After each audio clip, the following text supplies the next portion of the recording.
بسم الله الرحمن الرحيم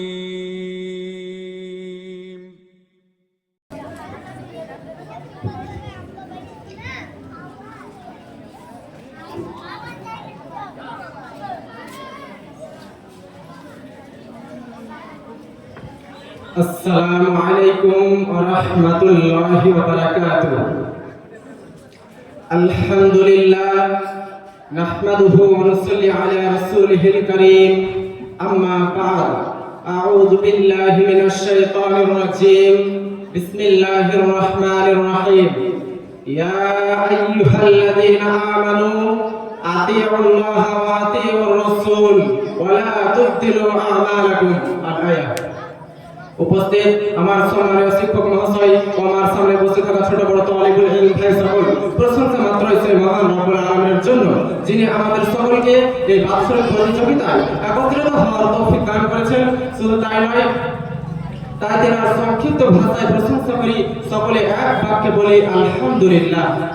তারপরে পরে আমাদের নবী, বিশ্ব নবী জনাবে রাসূল সাল্লাল্লাহু আলাইহি ওয়াসাল্লাম, তিনার প্রতি লক্ষ লক্ষ দরুদ ও সালাম বর্ষিত হোক।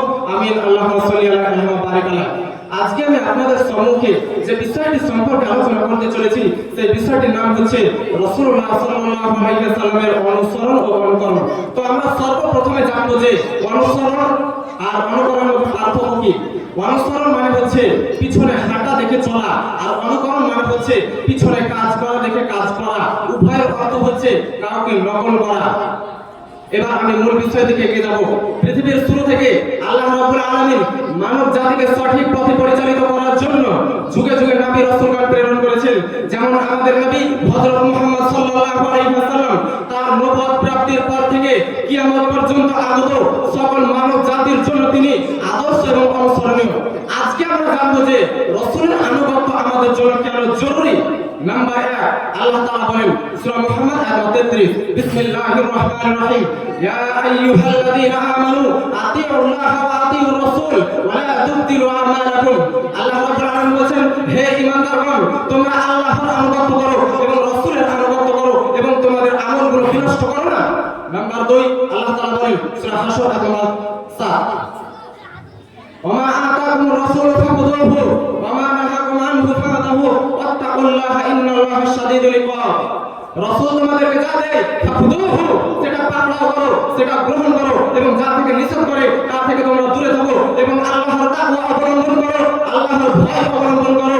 নিশ্চয়ই আল্লাহ রাব্বুল আলামিন শাস্তি দানে কঠোর।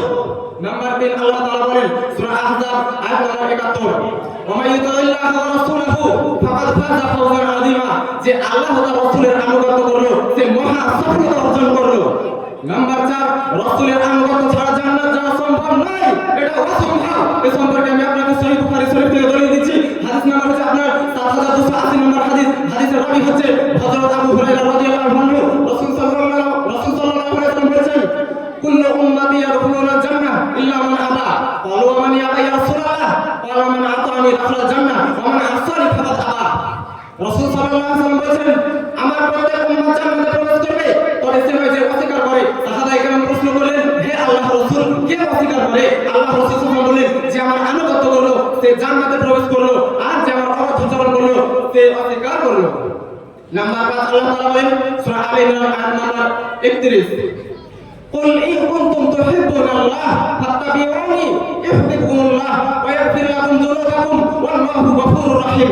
আল্লাহ রাব্বুল আলামিন বিশ্বনবীকে বলেছেন, হে নবী, আপনি মানুষকে বলে দিন, যদি তোমরা সত্যি আল্লাহ রাব্বুলকে ভালোবাসো তাহলে আমার আনুগত্য করো, তাহলে আল্লাহ রাব্বুল আলামিন তোমাদেরকে ভালোবাসবেন এবং তোমাদের পাপ রাশি ক্ষমা করে দিবেন। আল্লাহ রাব্বুল আলামিন ক্ষমাশীল অতি দয়ালু।